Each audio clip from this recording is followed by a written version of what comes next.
I can hardly wait. Drake? Yep, we're back. We're back. Let's do this. Okay, so this is the Bavarian Airship Regatta for Corona Story Time, and we've come to the chapter entitled Ishild.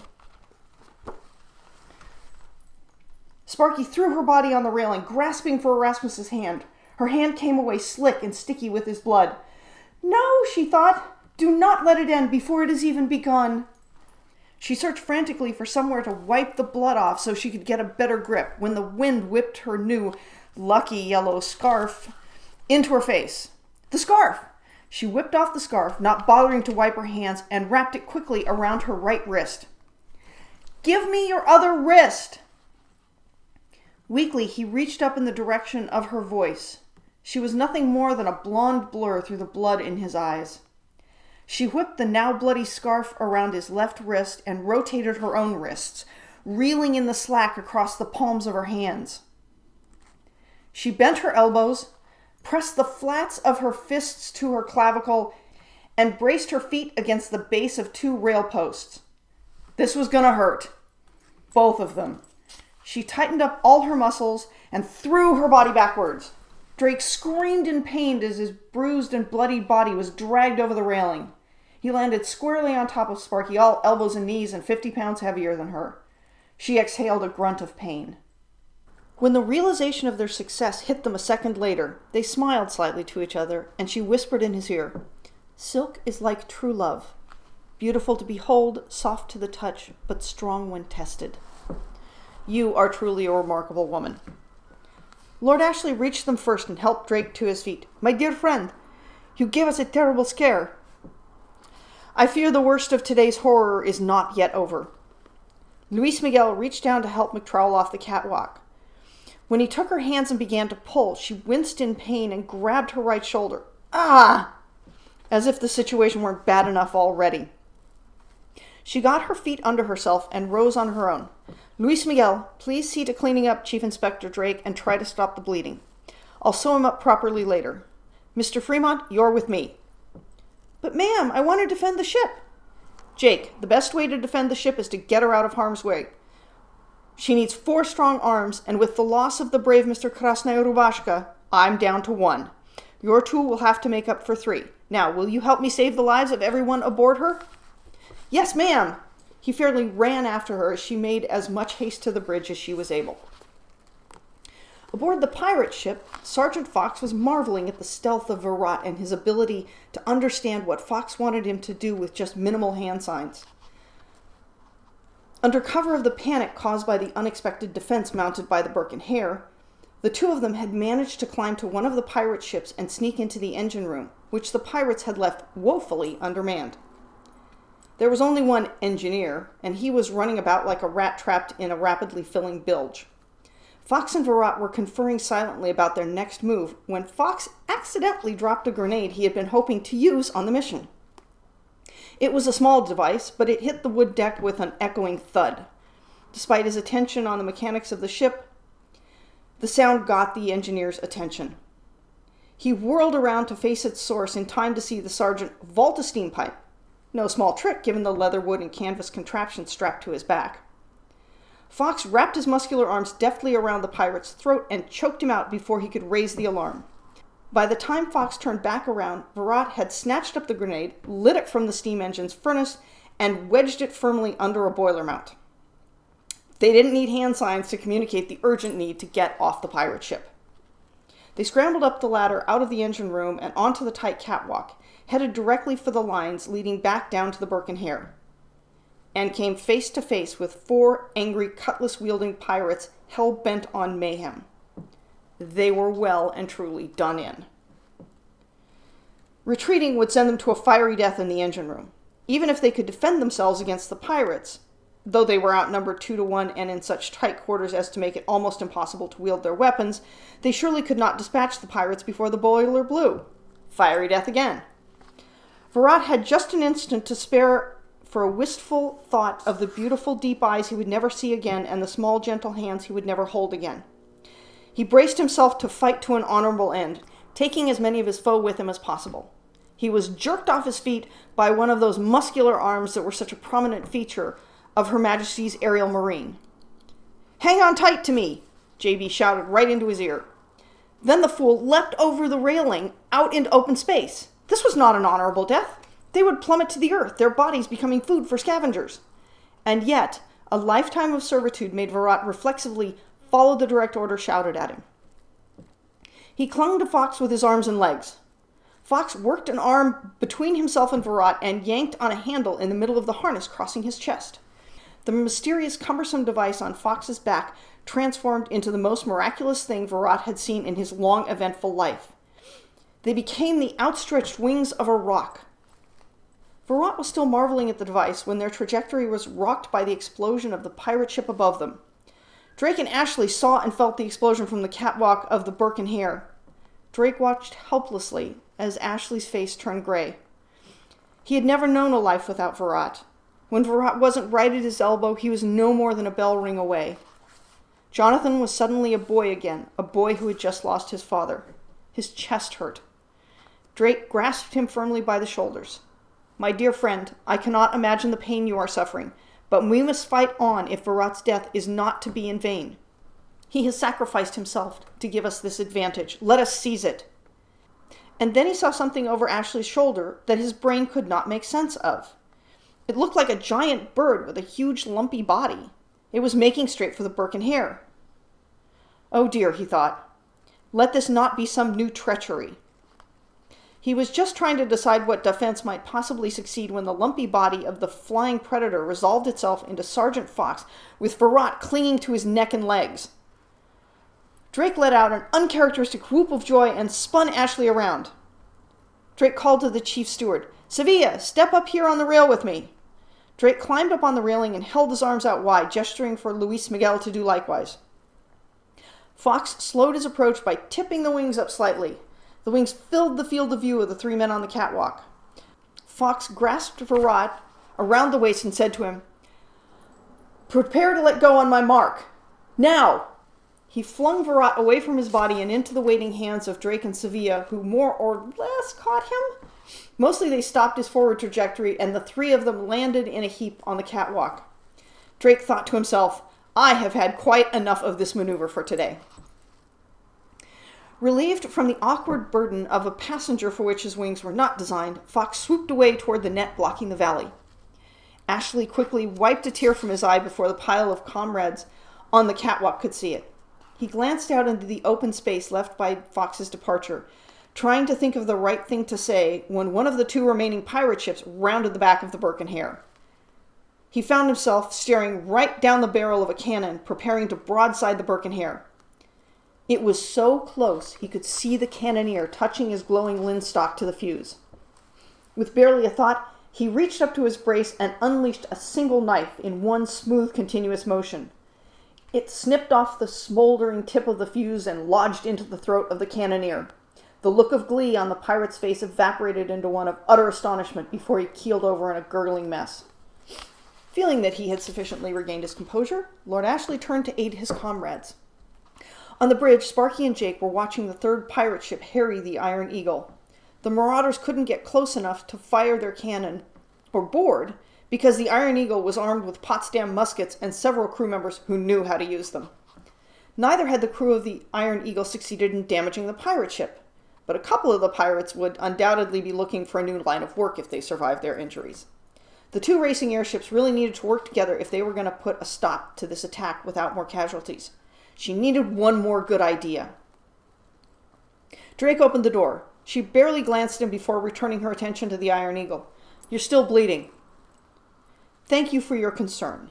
Virat and Sergeant Fox returned safely. Fox has departed again." "Yes, I saw his dramatic leave-taking. A truly marvelous invention, those extensible wings. I wish I had invented them. I believe he's trying to make a passage for us." She snapped the cover off her telescope, handed it to Drake, and pointed ahead at the net. Fox had landed on the net and was climbing up it toward the middle balloon. Fox had made the hard decision to relieve himself of the wings, probably because they were too great a burden to make the climb possible. There was the bravest of them all. If he succeeded in the mission of bringing down the net, he would probably go down with it. courageous Sergeant Fox may be in need of rescue, Drake remarked. Yes, I've added it to my list of miracles to perform today. Do you still have a bladed weapon? Yes, I have my sword stick. Are you still physically able to wield it under duress? Yes, why? I have an idea. She breathed warm air onto the brass cover of the telescope and polished it on her corduroy skirt.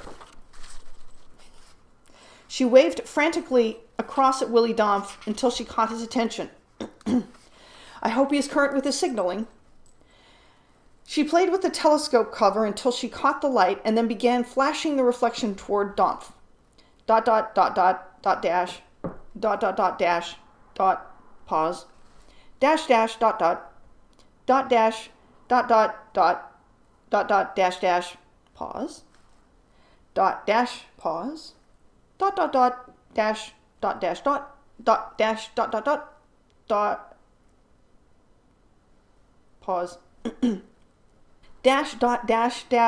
pause, dash, ... dash, ... pause, ... dash, ... dash, ... She could barely make out the perplexed expression on his face, but he nodded. She gave the telescope cover another burnish. Dash. ... dash, ... dash, ... dash, ... dash, ... pause, ... dash, ... dash, ... dash, ... Again, the perplexed expression, but this time followed by a gesture of exasperation with his arms in the air, but finally a head nod. Sparky turned to the two other occupants of the bridge.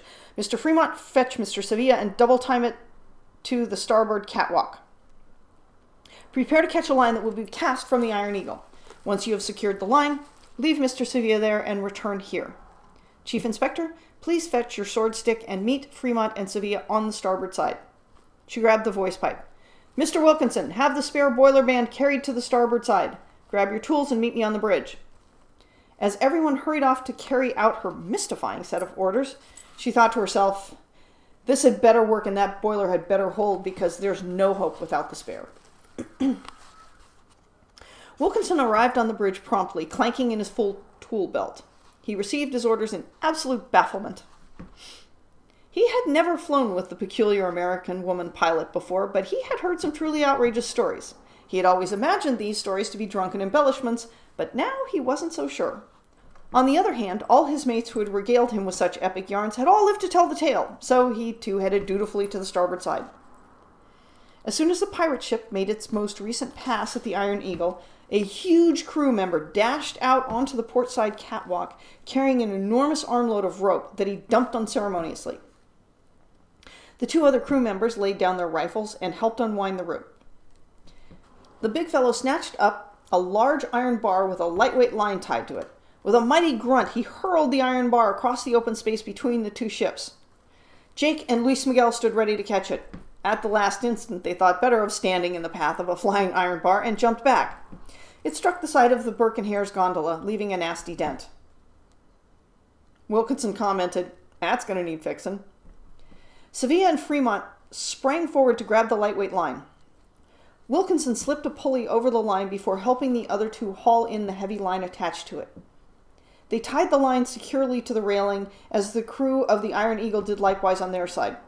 Wilkinson commented again, "Make it fast, boys. A man's life depends on it." The newly minted first mate and the chief steward looked at Wilkinson quizzically, but considering the events of the day, neither of them could work himself up to a real sense of surprise. They tied off the line solidly and gave the thumbs up to the Iron Eagle crew, who returned their affirmation. Having successfully executed his ordered task, Jake hurried back to the bridge, wondering what was coming next. Wilkinson set to work immediately, pulling a length of chain and a pair of mated nuts and bolts out of his kit. "Keep a lookout there, will you, Sevilla?" He worked quickly, threading the chain through the eye attached to the axle. "Inspector, hand up that boiler stay, will you?" Despite his fatigued arms, Drake picked up the stay and propped it on the rail. Wilkinson deftly fastened the two ends of the chain to the bolt holes in the opposite ends of the stay, pulling the right wrenches from his tool belt without even looking.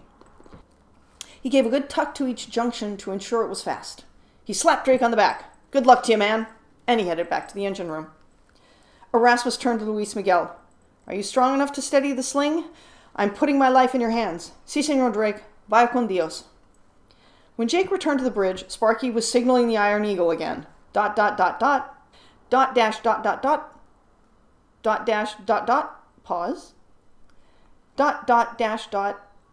Dot, dash. Dot, dot, dot. Dash. Willie Dump saluted her. What do we do now, ma'am? The young man asked. Now I need your two strong arms. When the pirate ship comes around again, I'm going to pull hard a port until that line you tied draws tight. And the pirates will run into it? I'm hoping they will think that's our plan. If I give you the signal, I want you to push forward on both of those levers with all your strength. Our gambit depends on you. Are you ready? Yes, ma'am. She spoke into the voice pipe in what she hoped was a calm, reassuring voice. Mr. Wilkinson, how is the repair holding? She's sound. I fear I may be about to test the quality of your repair. Give me full power. Aye, aye, Captain. She saw the pirate ship round the front of the Iron Eagle. Just as she had explained to Drake and warned Wilkinson, she opened up the throttle and steered sharply to the port side. The tether between the Birken Hair and the Iron Eagle snapped straight, and she felt the ship jerk like a dog on a leash, but she held the Birken Hair straining to the port side. Donf held the Iron Eagle hard to starboard. She tried not to listen to her heart pounding in her ears as the approaching vessel seemed to slow to a drift.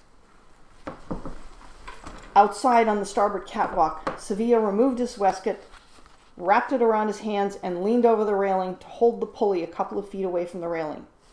Drake climbed shakily over the railing, grasping the sword stick in his right hand. He sat down in the sling, slid the sword stick down the front of his waistcoat, and extracted just the blade. Drake and Sevilla waited for the signal. Sevilla began to tremble and sweat from the exertion of holding Drake and the sling against the side of the ship that vibrated frantically from the tension of the line. He didn't want to think about the possibility of the line or the railing giving way, because there would be no way to save Drake. He would be lucky not to be pulled overboard himself. On the bridge, Sparky whispered to herself, "Go on, take the bait." She saw the pirate ship's flaps lower before the ship itself changed course. "Now, Mr. Fremont, push for all you're worth." The Birken Hair shot up, stressing the engine so hard Sparky could hear the keening through the ship. The pirate ship nosed under the line. Out on the catwalk, Drake and Sevilla watched the prow of the pirate ship pass right under them. "Buena suerte, Senor Drake," and Sevilla let go of the pulley. Wilkinson's maintenance of his pulleys in tip-top form revealed itself as they zipped right along the line while Drake clung fast to the sling with his right hand. He stuck his feet out in front of himself to counterbalance so he could lay back and reach down with his left arm. He steeled the muscles in his neck, arms, and back. He felt the blade of his sword make contact with the envelope, and every fiber of his being shook with the effort of holding steady, an effort made even harder by the air geysering up from the newly opened slash in the envelope. He felt the blade skip over 3 seams in the envelope, which meant he had punctured at least 4 separate pockets. He didn't have a chance to admire his handiwork because the railing of the Iron Eagle was coming up fast, and he was closing on the Iron Eagle's crew members who were there to stop his traversal. One of them was the size of a black forest oak. Drake's ride was getting more precarious because the tension between the ships was lessening, causing the rope to slacken. The oak tree pulled the rope up from the railing and held it above his head, removing the slack and aiming Drake right at his chest. Drake suddenly realized he still had his sword stick in his hand. He hated to lose the lovely blade, but he couldn't very well land safely without risking self-injury or stabbing his rescuer, so he pitched his blade toward the catwalk as best he could. He was too early and his throw was short. The gleaming blade disappeared as Drake careened toward the German airship, hopping up slightly just before he made contact. And made contact he did. He bounced squarely off the tree's chest and landed at his feet on the catwalk. Drake thought to himself, "Yes, indeed, I have had quite enough of this maneuver for the rest of my life." He struggled to his feet once again. "Dankeschön," he said to no crew member in particular. The oak tree chuckled at their new visitor. "Welcome aboard," he offered in his best English. Erasmus allowed himself a peek over the railing. He had to admit to himself that he felt a touch of pride at his excellent work as the pirate ship sank like a rock into a very deep crevasse. 2 down, 1 to go. One of the German crew members signaled for Drake to follow him to the bridge, where he was greeted warmly by Dampf, despite the seriousness of the situation. "You and your friend Dr. Sparky make quite a good team, Herr Drake."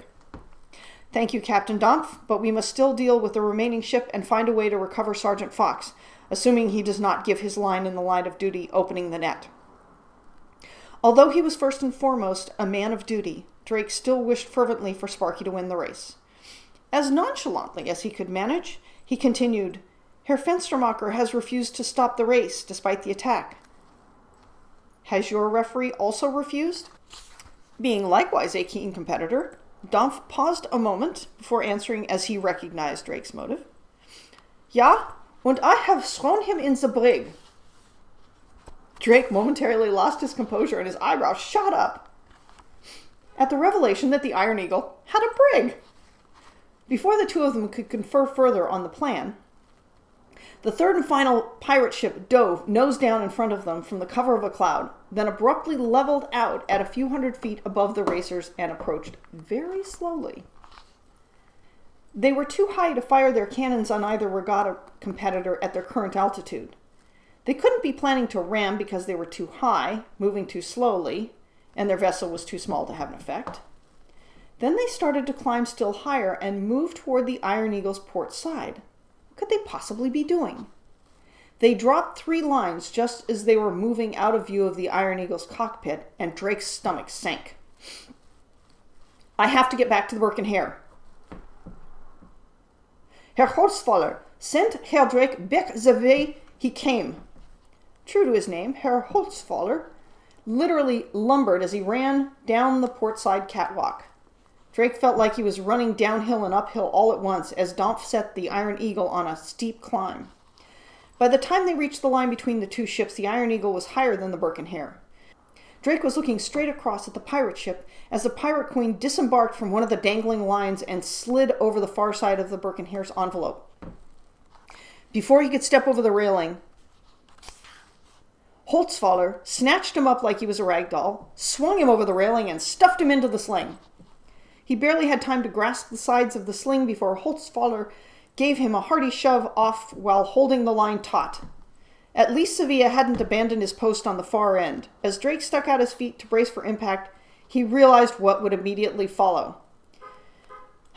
He wondered if there were airships with padded catwalks. To be fair, Sevilla himself provided quite a bit of padding, and they would have a lot of bruises to compare if they got out of this predicament alive. "The pirates have boarded." "Si, Senor Drake." "I know. I am not the fighting man you are, so I am staying out of sight waiting for an idea. Do you have one?" "Only that we have the element of surprise on our side. I expect they will focus their attention on the bridge and the engine room. I see you still have the butcher knife. Do you still have the single-shot pistol? See? It requires a very steady hand to use as an offensive weapon." This statement only served to cause Sevilla more consternation that showed visibly on his face. It was clear to Drake that Sevilla could not use the pistol to shoot an enemy, even if his life were in danger. "Now, I have an idea. Boiler number 2 is in a fragile state. As quietly as possible, sneak into the engine room. If it is occupied, and Mr. Wilkinson and his crew are not there, shoot the boiler.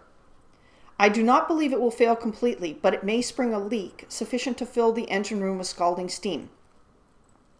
Retreat to a safe distance as quickly as possible and defend yourself with the knife if necessary. Can you do that?" "See, I think I can." "Good man. I am heading to the bridge." But he didn't make it all the way to the bridge. As he attempted to open the door to the main hall stealthily, he spied the back of a pirate guarding the door. He could see Sparky facing a little to his left toward someone he couldn't see through the crack. Why was she just standing there? He'd seen the results of her handiwork against the Duke of Milton and Abousir. She wasn't entirely overmatched. And then he remembered young Mr. Fremont, whom he couldn't see or hear. He must still be on the bridge under guard, and she wasn't willing to risk his life. Then he heard that terrible, icy voice again. I suppose you think you could just sail right into Melcode and steal my throne because you are the great Dr. Sparky McTrowell. Miss Ishild. Queen Ishild. Queen Ishild. I fear that you have read too many penny dreadfuls. I'm here to fly a race, no more, no less. If that is so, why do you bring the famous aerial marine Sergeant Fox and that traitor, Drake? Sparky made a mental note of the adjective famous and the noun traitor for later research. I did not bring them. They were sent by Her Majesty, who does not confide her motives to me. Her Majesty! Ishild fairly spit out the title. It is easy to be queen when someone has already built you castles and you have thousands to protect you while you drink tea. I must defend my people from her treachery with my own sword. Technically, I believe she's an empress. However, this is not as germane as this alleged act of treachery. As I said, Her Majesty does not confide her motives to me, but I believe she is generally regarded as an honest monarch. Then why, after 25 years, does she build railroads and send airships? In addition to fewer penny dreadfuls, I also recommend an up-to-date atlas. This is Bavaria. Railroads and regattas are arranged at the behest of King Maximilian. Drake winced at Sparky's condescending tone. He feared it would only further enrage the pirate queen, whose name was apparently Ishild, and indeed it did. The next words out of her mouth were nearly a scream. He is just a lapdog for her. I know this Ludwigsud Nordbahn is all her idea, and I will put a stop to it like I put a stop to your first mate. Erasmus could see Sparky's jaw muscles clench and relax. What do you mean? Put a stop to my first mate.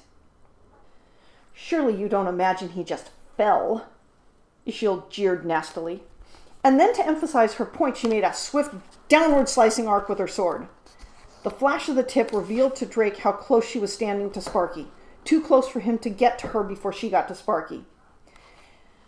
And then I will finish making your Drake not so handsome. Erasmus saw a look cross Sparky's face that he had not seen. It was as cold and still as a frozen lake. The intonation of her next words was so flat, he couldn't tell if they were a question or a statement. That was you? Sparky gritted her teeth to hold back her visceral response to the murder of her friend and co-pilot. She changed her focus back to the present, pretending she was referring to Drake. Who nearly blinded him? What if it was? What do you care for him? I owe him for what he did to me and what he did to my father. Erasmus saw Sparky's shoulders bunch up and then a small wince. He'd forgotten about her shoulder. No wonder the pirates had gotten the drop on her. Then her shoulders relaxed again, and she drew up her right hand in a fist. Ha! You think you can stop me with that? The last word wasn't out of Ishild's mouth before Sparky threw a roundhouse punch with her left hand, knocking out the pirate queen, whose body fell into view. Seizing the element of surprise, Erasmus cranked the handle and threw his entire body weight against the door, fetching up a good knock on the back of the head of the pirate's standing guard, knocking him out cold. Drake smiled at her. We shall make a southpaw out of you yet. They both heard a loud thud from the other side of the cockpit door. Sparky whirled toward the sound, yelling, Jake! Sparky snatched open the door, and the inert form of yet another pirate fell onto her boots. Jake was standing there with the truncheon in his hand and a look of jubilant amazement on his face. I hid it in my coat and waited for a diversion. He waved the truncheon in illustration. Drake fairly glowed. Well done, lad. Can you keep an eye on these three? And if needed, give them another clout while I go fetch my manacles and rope? Yes, sir. When Sevilla reached the engine room, he found a less menacing standoff. Wilkinson and the pirate Tobias were dancing around the boilers. Wilkinson with a spanner in his hand and Tobias with a cutlass. Tobias was no longer young or nimble, and Wilkinson didn't want to risk damaging the precious engine, so neither was much of a threat to the other. Wilkinson spotted Luis Miguel out of the corner of his eye. Sevilla, what are you doing here? Sevilla drew the pistol, struggling to steady it in his sweaty, jerky hand. Chief Inspector Drake says I should shoot boiler number 2, but you will need to get out of here first. You'll do no bloody such thing to my boiler! Those were the Chief Inspector's orders. Well, this is me engine room, and I give the orders here. Wilkinson had stopped stalking Tobias during this exchange, and Tobias took the opportunity to catch his breath.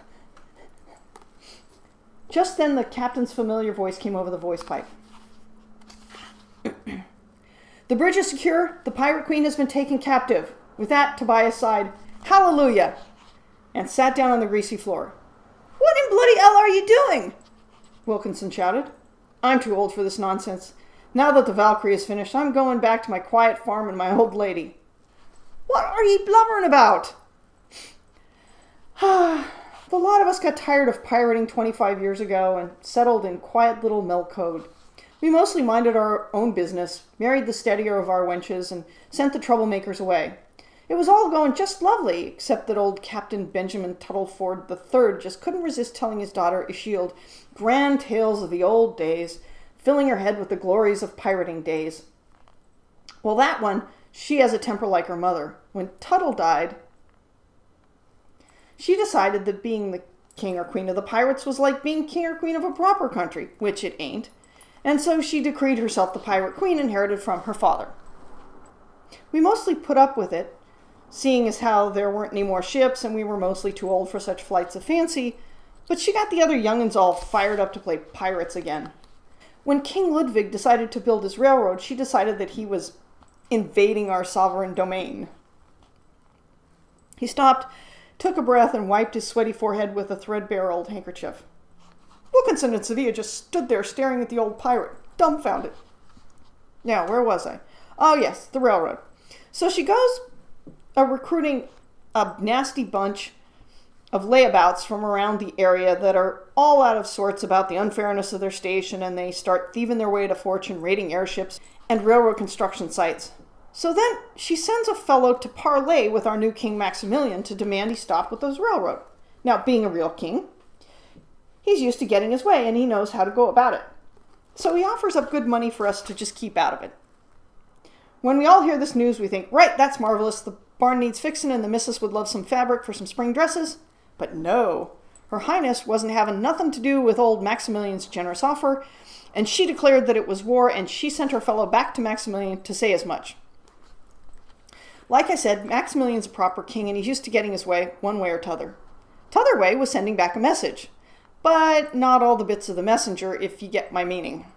Sevilla swallowed hard and tried not to get too much of the meaning. Then Maximilian must have figured he needed his message to be absolutely plain, so he planned this regatta to show who was sovereign of this bit of land. Some of the old hands who know something about pirating thought we should sign on to keep her from complete catastrophe, but I don't see that this plan was any better than the rest of them. And I think you fellas can figure out the rest.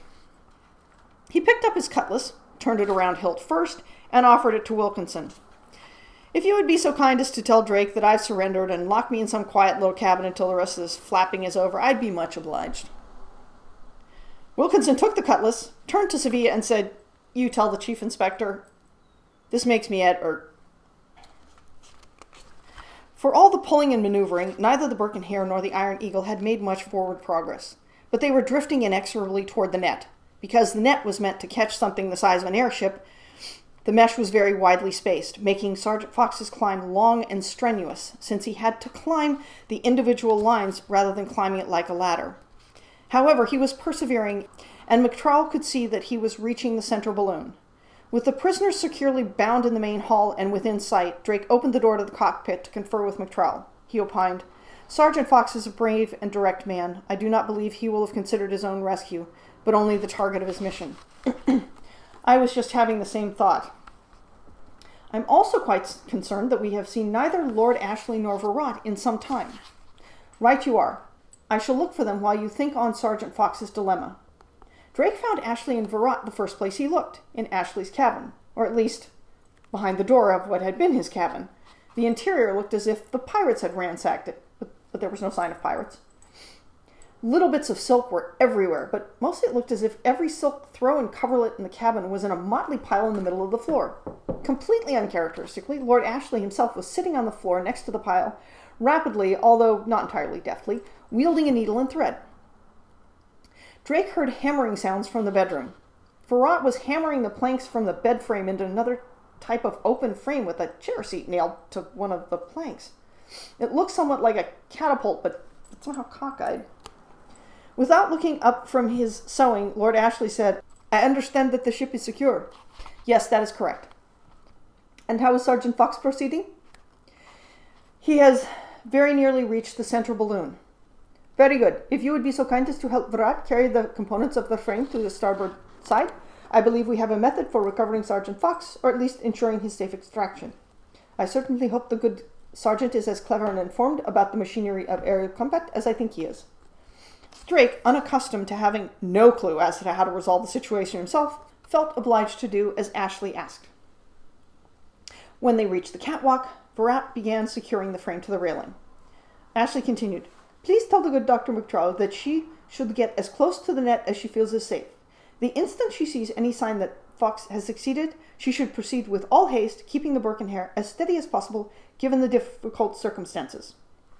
Without reply, Drake headed straight to the bridge and delivered the message. "What is he about?" "I have not the faintest idea." "Nor have I, but I'm quite happy for someone else to give the orders for a bit. Tell Lord Ashley that I have understood his instructions and will execute them to the best of my abilities." Drake returned to the catwalk where Virat had finished stabilizing the framework.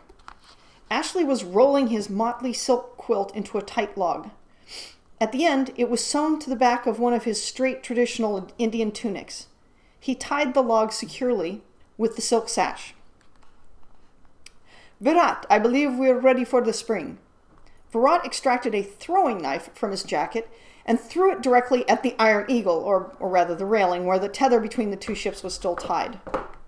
The far end of the line fell away, unceremoniously dumping the iron ring sling into the valley below. Drake was none too sorry to see it go. He didn't care to experience that ride ever again. Ashley cut the near end of the rope, threaded it across the frame and back, and tied it off. He and Virat picked up 2 lengths of wood, inserted them between the 2 lengths of rope, and twisted. When the rope was twisted as tightly as they could manage, Lord Ashley jabbed his head toward the plank with the chair nailed to it.